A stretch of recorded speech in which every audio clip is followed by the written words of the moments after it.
আসসালামু আলাইকুম, সবাই কেমন আছেন? আশা করি অনেক অনেক ভালো আছেন। তো আমিও আল্লাহর রহমতে অনেক অনেক ভালো আছি। তো আপনাদের সামনে আজকে আরেকটা নতুন ভিডিও নিয়ে চলে আসলাম। তো আসলে আজকের দিনটা ছিল অন্যরকম। ঘূর্ণিঝড় রিমেলের তাণ্ডবে সব কিছু এলোমেলো হয়ে গেছে। তো কী যে হলো আসলে, মানে হঠাৎ করে এমন অবস্থা, পুরো দেশে একেবারে প্রত্যেকটি জেলায় এই অবস্থা হলো। আল্লাহ সবাইকে হেফাজত করুন। সবার যে অবস্থা, মানে আমরা তো আল্লাহর রহমতে অনেক অনেক ভালো আছি, অনেক সুস্থ আছি, যে অবস্থায় আছি। অনেক অনেক মানুষের অনেক বিপদ, অনেক সমস্যায় জর্জরিত হয়েছে তারা।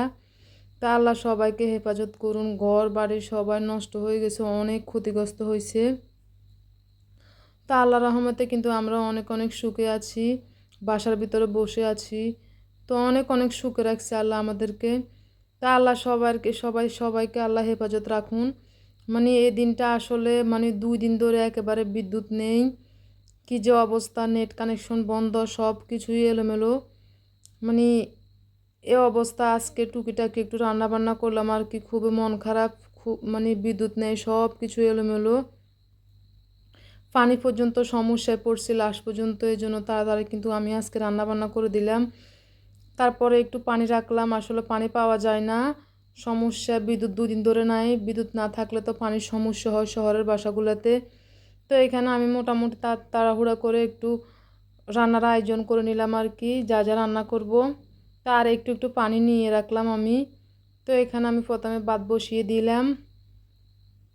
আর এখানে আজকে বুটের ডাল দিয়ে জালি কুমড়া দিয়ে রান্না করব। আসলে অনেক দিন হয়েছে জালি কুমড়াটা মানে খাইনি, আর আজকে বৃষ্টির দিনে জালি কুমড়াটা খাবো আর কি, ডাল দিয়ে।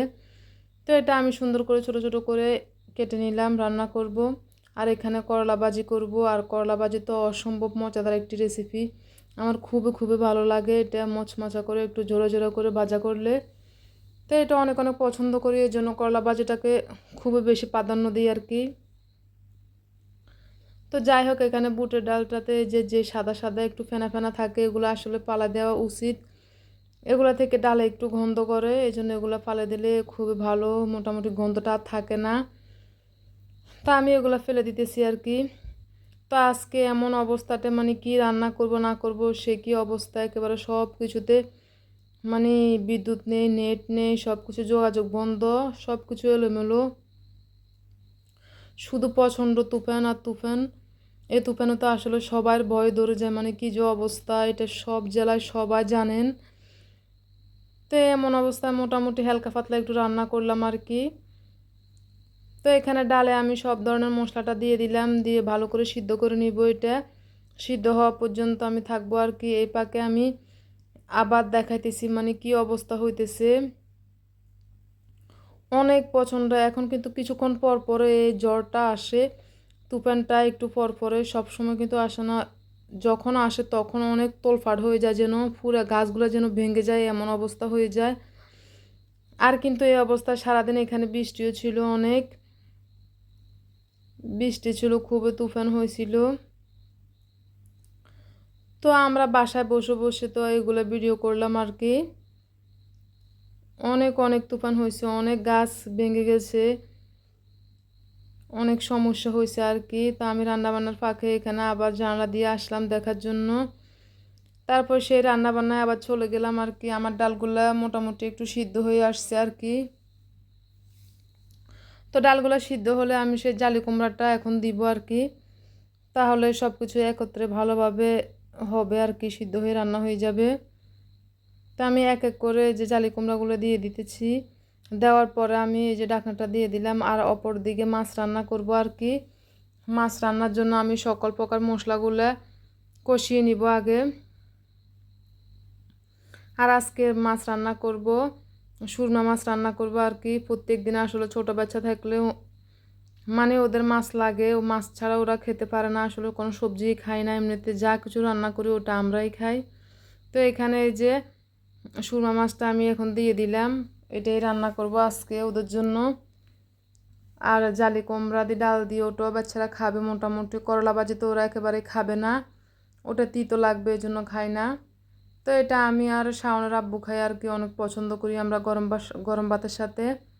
তো এখানে আমি করলাটা এখন ভেজে নিব, পেঁয়াজ কাঁচামরিচ দিয়ে দিলাম কড়াইয়ের মধ্যে। তো করলা ভাজিটা আসলে একটু মচমচা করলে খুবই ভালো লাগে। তো আমি অনেকে আছে একটু মানে একটু অন্যরকমভাবে খায়, আমার থেকে সবচেয়ে ভালো লাগে একটু মচমচা, একটু জোড়া জোড়া অনেক ভালো লাগে। এতে অনেক সময় লাগে কিন্তু করলা ভাজিটা করতে। আর ঢেঁড়স ভাজি করলা ভাজি কিন্তু অনেকটাই কষ্ট হয় ভাজি করতে, কিন্তু খেতেও খুবই ভালো লাগে, অনেক অনেক মজা লাগে আর কি।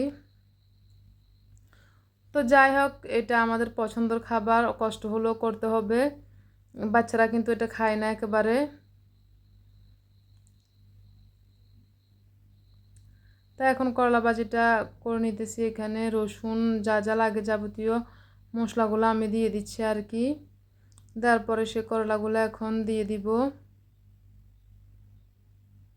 তা আমি এর সাথে কিন্তু আলু দিয়ে দিয়েছি, আলু দিলে আসলে করলার সাথে মোটামুটি একটু তিতোটা কম লাগে, এই জন্য আমি একটু পাতলা পাতলা করে আলু কেটে নিয়েছি, আলুটা করলার সাথে এখন দিয়ে ভাজবো। তো করলা ভাজি করতে অনেক অনেক সময় লাগে। তো ঢাকনা দিয়ে দিলাম কিছুক্ষণের জন্য ভালো করে হওয়ার জন্য।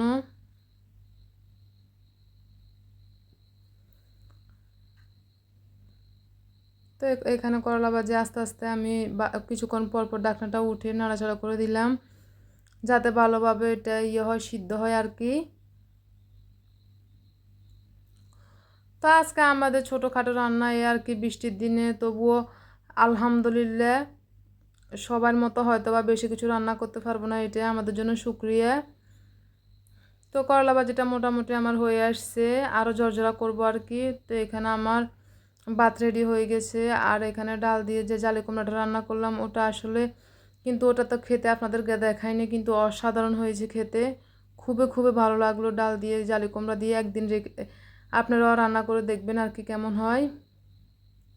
তো এখানে আমার সুরমা মাছ রান্না করলাম, ওটা শুধু আলাদাই রান্না করলাম, ওটা আর ভাজি করি নয়, এমনিতে রান্না করলাম।